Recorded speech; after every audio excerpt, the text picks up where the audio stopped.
आज के समय पे हर एक लड़का, हर एक यंग लड़का टेस्टोस्टेरोन के बारे में जानता है। वो जानता है testosterone masculinity, secondary sexual characters, हमारी मसल्स, हमारी ताकत, यहाँ तक कि काफ़ी हद तक हमारी जो ड्राइव है, हमारा जो मोटिवेशन, हमारा जो पर्पज़ है, उस उस पर ये सब चीज़ें उस पर रिलाई करती है। हर कोई ऑब्सेस्ड है। यूट्यूब पे कई सारे ट्यूटोरियल्स है कि टेस्टोस्टेरोन कैसे बढ़ाया जाए, कैसे मसल्स गेन करी जाए, कैसे स्टैंड आउट किया जाए। मगर क्या होगा अगर मैं बताऊं कि ये सब चीज़ें आर नॉट द प्राइमरी, ये सब चीज़ें are not a direct thing जिसको हम ऐसे ही कंट्रोल कर सकते हैं, हम इसको बढ़ा सकते हैं, इसको घटा सकते हैं। बल्कि इसका कम होना और तुम्हारा स्टैंड आउट ना कर पाना एक सेकेंडरी, एक बाय प्रोडक्ट है। किस चीज़ का? जो कि रिगार्डलेस ऑफ जेंडर, टेस्टोस्टेरोन यहाँ पे मैटर भी नहीं करता है। जो कि हमें अंदर ही अंदर हमारा पर्पस, हमारी ड्राइव, हमारी मेंटल स्टेबिलिटी सब के सब ख़त्म करती जा रही है। और अगर इसे आज के समय में, मॉडर्न समय पर अगर रोका नहीं गया, तो हमारी ये जो सेकेंडरी चीज़ें हैं, स्टैंड आउट करने की बात है, वो तो दूर की बात, बल्कि हमारा दिमाग इतना ज़्यादा डिसेंसिटाइज हो जाएगा कि हमारे पास इतनी भी क्लैरिटी नहीं बचेगी कि आगे क्या करना है। आज के समय पर हर साल मर्दों का एवरेज टेस्टोस्टेरोन 1% से हर साल गिर रहा है। मेल्स की ग्रिप स्ट्रेंथ, जो पहले हथियार, जो फार्म की चीज़ें होती थी, वो सब उठाने के लिए यूज़ होती थी, जो कि 1985 तक मेजर करने पे 121 पाउंड थी, लेकिन आज के समय पे वो 105 पाउंड हो चुकी है। क्योंकि अगेन फिजिकल एफर्ट की कमी है। लेकिन ये सब चीज़ें डायरेक्ट प्रॉब्लम नहीं है। ये सब चीज़ें एक सिम्टम है इस चीज़ का कि हमारी हार्मोनल हेल्थ डिसरप्ट हो रही है। और यही चीज़ का फ़ायदा वो इन्फ्लुएंसर्स काफ़ी ज़्यादा मज़े से उठाते हैं कि बोलते हैं तुम्हारा टेस्टोस्टेरोन कम हो गया है, तुम्हारी मैस्कुलिनिटी ख़त्म होती जा रही है। क्योंकि वो साइंस को रिलेट करते हैं, टेस्टोस्टेरोन को रिलेट करते हैं वो सारी की सारी प्रॉब्लम से, जो कि कुछ हद तक सही है। मैं गलत ऐसा नहीं कह रहा हूँ, मगर एग्जैक्ट सिचुएशन बता पाना किसी एक इंडिविजुअल के लिए पॉसिबल नहीं है। और मैं भी जो चीज़ कवर कर रहा हूँ वो है एक पॉइंट, एक मेजर पॉइंट, जो कि तुम्हारी हार्मोनल हेल्थ, तुम्हारी मेंटल हेल्थ में एक बाधा डाल रहा है। और इसी में एक बहुत बड़ा, एक मेजर डिसरप्टर आ जाता है टेस्टोस्टेरोन का, जो कि अगर रिवर्स कर दिया गया तो वो तुम्हें एक लूज़र से एक विनर तक पहुंचा सकता है। यानी कि तुम्हारी लाइफस्टाइल, ओवरऑल एक लाइफस्टाइल को चेंज कर सकता है, तुम्हारी मेंटालिटी को चेंज कर सकता है।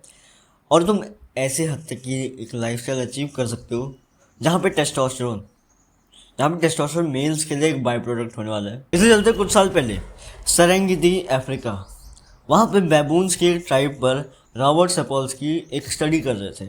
उन्होंने बैबून्स को इंजेक्ट किया और उनको बेहोश किया, और उन्होंने एक कबीले के कुछ बैबून्स को कैप्चर किया। अब उन बैबून्स में डिफरेंस क्या था?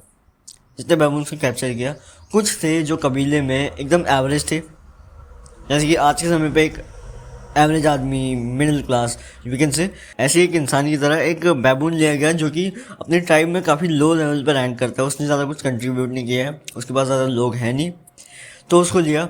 और उसको जब उसके ऊपर जब टेस्ट किए गए, उसका ब्लड टेस्ट लिया गया, उसका कॉर्टिजोल लेवल ज़्यादा था, सेरोटोनिन कम था और डोपामीन भी कम था। उसकी इम्यूनिटी वीक थी, और ये डायरेक्टली सिग्नल कर रही थी कि ये एक ऐसा बैबून है जो कि आगे अपनी सोशल हायरार्की में आगे रैंक नहीं करना चाहेगा, वो यहीं पे रह जाएगा, अटका रह जाएगा।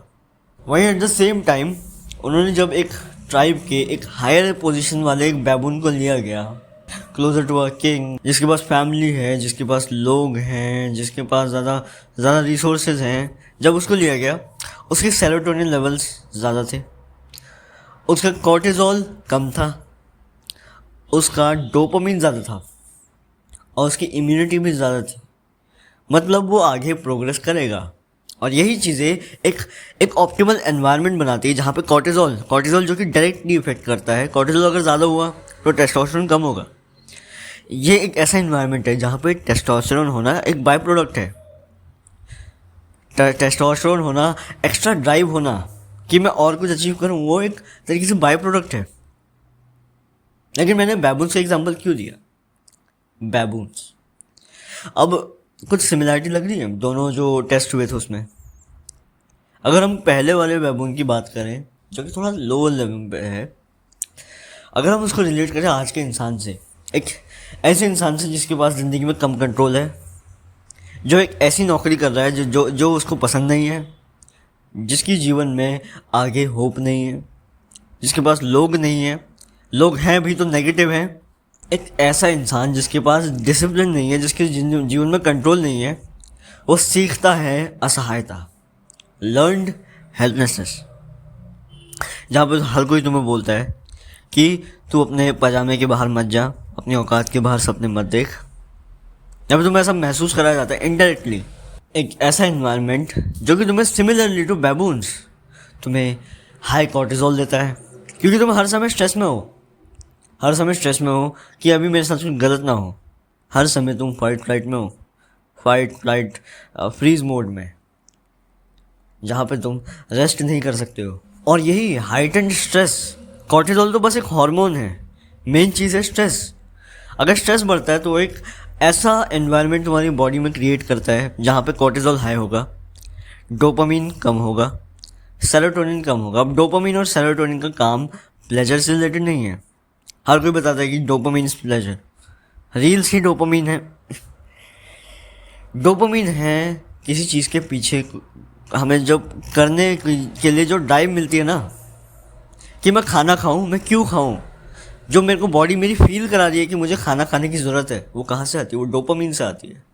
सेम वे एक ऐसे इंसान के पास डोपामिन की कमी होगी, वो किसी चीज़ के पीछे ड्राइव नहीं है उसके अंदर, ड्राइव नहीं है उसके अंदर कि वो कुछ जाए, कुछ अचीव करे। यही चीज़ है जिसे हम कहते हैं कि अगर हम 5 लोगों के बीच में हैं तो हम भी छठे बन जाते हैं उनके जैसे। You are the average of the 5 people you spend time with. लेकिन वहीं पर दूसरे वाले बैबून की बात करें इंसानों से रिलेट करके, तो एक हाई पोजीशन मेल। अब ज़रूरी नहीं है कि आज के समय पे सबको हाई स्टेटस ही होना है। कोई अगर इलॉन मस्क के जितना अमीर है, कोई अगर 6 फीट का है, वो तभी कॉन्फिडेंट हो सकता है। बात वो नहीं है जिसके पास अपने जीवन में अपना कंट्रोल है, अपना डिसिप्लिन है, अपना पर्पज़ है, उसकी इम्यूनिटी ज़्यादा अच्छी।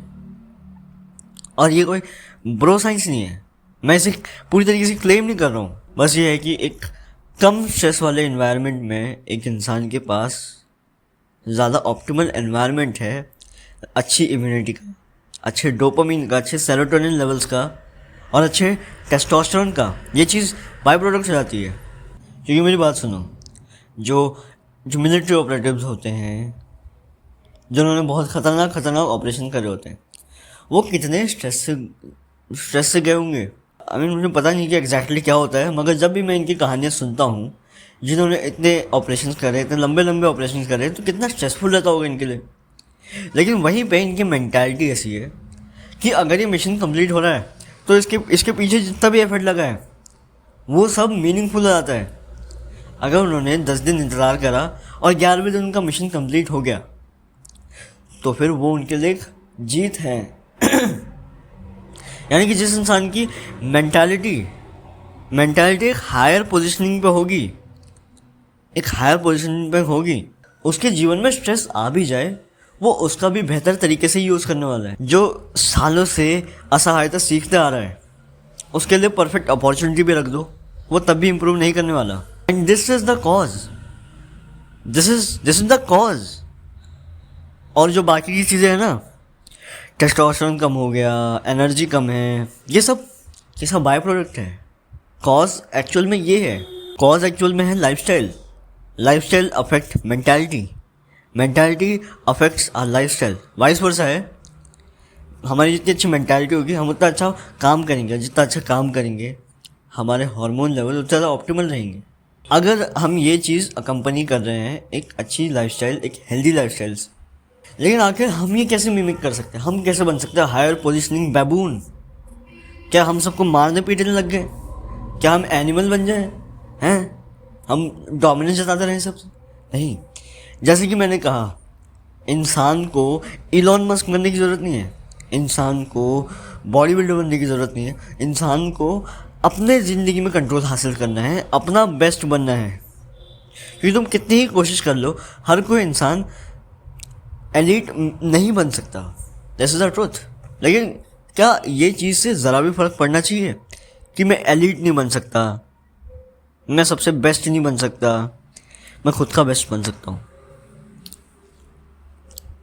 मगर इसके लिए you have to compete, you have to compete, you have to look around yourself. क्या कि कौन बंदा है जो कि आगे निकल रहा है, मुझे भी आगे निकलना है। अपनी लाइफ पे एक अच्छा कंट्रोल हासिल करने के लिए आज के समय पे तुम्हें एक अच्छी हेल्थ चाहिए, क्योंकि अगर अच्छी हेल्थ के बिना तुम अपनी लाइफ को एंजॉय ही नहीं कर सकते हो, ना ही खुद को प्रोटेक्ट कर सकते हो। दूसरी चीज़, तुम्हें चाहिए एक फाइनेंशियल फ्रीडम, तुम्हें चाहिए तीसरा एक पर्पस। अगर ये तीनों चीज़ें तुम्हारे पास हैं तो तुम आज के समय पे एक हेल्दी लाइफस्टाइल जी सकते हो। Let us assume baboons. आखिर वो हाई पोजिशनिंग क्यों है, मेंटली हाई पोजिशनिंग क्यों है? सोशली तो दूर की बात है, सोशली जो उनकी पोजीशन है वो उनकी मेंटालिटी को अफेक्ट करती है, और मेंटालिटी उनकी सोशल हायरार्की को अफेक्ट करती है। दिस इज वाइस वर्सा, ये हैंड ऑन हैंड चलता रहता है। तुम्हारे पास लोग होंगे, तुम्हारे पास रिस्पॉन्सिबिलिटीज़ होंगी, तुम्हारे पास पॉजिटिव लोग होंगे, तुम्हारे पास ऐसे लोग होंगे जो तुम पे भरोसा करते हो, जो तुमसे प्यार करते हो, जो तुम्हें रिस्पेक्ट करते हो, तो ऑटोमेटिकली तुम्हारी जो मेंटालिटी है वो ज़्यादा अच्छी होगी, क्योंकि you have to work for them. If you really love somebody then you have to work for them, और वो चीज़ तुम्हारे लिए बर्डन फील नहीं होगी। मगर क्या हम ये अज्यूम करें कि जब हमारी ज़िंदगी में ऐसे लोग आएंगे हम तब काम करना शुरू करेंगे? नहीं, क्योंकि जब तक हम काम करना शुरू नहीं करते तब तक we can't find these type of people. इसमें तुम्हें कोई इनके टॉप पे आने की ज़रूरत नहीं है, इनका राजा बनने की ज़रूरत नहीं है, इनका लीडर बनने की ज़रूरत नहीं है। बस इन लोगों से सराउंड होने की ज़रूरत है, जहाँ पे तुम एक दूसरे की ज़िंदगी में वैल्यू ऐड कर सको, एक दूसरे की रिस्पेक्ट कर सको, और तुम फील कर सको कि येस आई हैव समबडी। और ये कंट्रोल वाली लाइफ, एक ऐसी लाइफस्टाइल को अचीव करने के लिए भी तुम्हें मेहनत करनी पड़ेगी, अभी मेहनत करनी पड़ेगी, तब जाके आने वाले कुछ सालों में तुम एक ऐसी लाइफस्टाइल को अचीव कर सकोगे जहाँ पे तुम्हारे पास फाइनेंशियल फ्रीडम हो, जहाँ पे तुम्हारे पास अच्छी हेल्थ हो, अच्छे लोग हो, और जहाँ पे तुम ऐसे एक हाई पोजिशनिंग बैबून की तरह फील कर सको, एक ऑप्टिमल लाइफस्टाइल जी सको। लेकिन उसके लिए तुम्हें अपने प्रेजेंट अभी जो मोमेंट है उस पर कंट्रोल लाना होगा। भले ही उसमें कितनी ही परेशानी हो, जैसे कि मैंने बताया ना, मेंटालिटी अच्छी होगी तो कितनी ही परेशानी हो, कितना ही स्ट्रेस हो, उसको ओवरकम करोगे। और इतनी होप होनी चाहिए कि भले आज मैं ऐसी हालत में हूँ, मगर कल साला पनीर खाऊंगा मैं। इसके लिए इसका एक ही रास्ता है, अभी जो तुम्हारी ज़िंदगी में परेशानियाँ चल रही है उसको सॉल्व करने पर लग जाओ। कैसे करना है इसका कोई आंसर नहीं है, कोई पर्टिकुलर चीज़ नहीं है कि भाई ये चीज़ कर लो सब फिक्स हो जाएगा।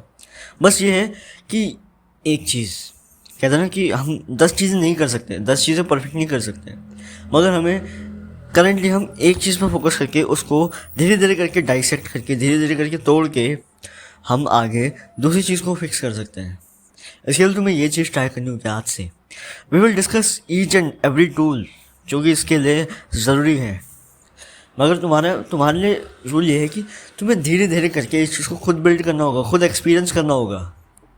क्योंकि सिंपल फिलॉसफी इसकी ये है कि देखो, तुम्हारा जो काम है वो तुम्हारी मेंटालिटी डिसाइड करेगा, और मेंटालिटी डिसाइड करेगा कि तुम आगे कितना अच्छा काम करोगे। क्योंकि कहीं ना कहीं इनके बीच में जो प्रोसेस हो रहा है, काम से लेकर दिमाग तक, दिमाग से लेकर काम तक, सोशल हायरार्की तक, ये कहीं ना कहीं हमारे न्यूरोकेमिकल जो बैलेंस है उसको अफेक्ट करता है। तो अगर हम इसको पॉजिटिवली अफेक्ट करें तो हमें बेनिफिट करने वाला है। लेकिन जो सबसे मेन चीज़ है वो है तुम्हें प्रेजेंट में ध्यान देना होगा कि प्रेजेंट में क्या ज़रूरी है। इसलिए अभी स्ट्रैटेजाइज करो कि आखिर आने वाले 1 महीने में क्या करना है। ये मत सोचो कि आने वाले 10 सालों में क्या चाहिए, अब 10 सालों में मिलियनेयर बन जाऊँगा। सोचो कि मैं अभी क्या प्रॉब्लम सॉल्व कर सकता हूँ, आज क्या दिक्कत है। मे भी तुम्हारा कोई काम पेंडिंग चल रहा हो, छोटा सा हो भले, लेकिन उसको आज कर दो। पूरे अपने ज़िंदगी जो में डाल दो, जो ज़्यादा रिस्क लेगा वो ज़्यादा जिएगा। ज़िंदगी बहुत छोटी है, इसलिए प्रेजेंट की प्रॉब्लम्स को सॉल्व करो। सॉल्व करते करते तुम आगे की चीज़ें जान पाओगे, तुम्हें नया डेटा मिलेगा, तुम्हें नए रास्ते मिलेंगे, और तुम्हारा रोड मैप तुम्हारे फ्यूचर तक का बनेगा। लेकिन उसके लिए आज छोटी जीत स्टैक करने लग जाओ। Life is about small wins. आज तुम एक ही सुबह उठ के कोई UFC की बेल्ट जीतना, कोई करोड़ों का नहीं, कोई इतनी बड़ी कंपनी नहीं खरीद कर दोगे। मगर तुम आज क्या कर सकते हो? आज तुम एक ट्रेनिंग सेशन कर सकते हो, आज तुम एक पेज रीड कर सकते हो, आज तुम एक सेल्स ईमेल भेज सकते हो। कुछ भी हो सकता है आज जो कि तुम्हें कल वहाँ तक पहुँचाए। छोटी छोटी विंस को स्टैक करने जितने लगोगे तुम, उतना तुम्हारी मेंटालिटी अफेक्ट होगी। इसलिए जाओ। जय हिंद, खुदा हाफिज़।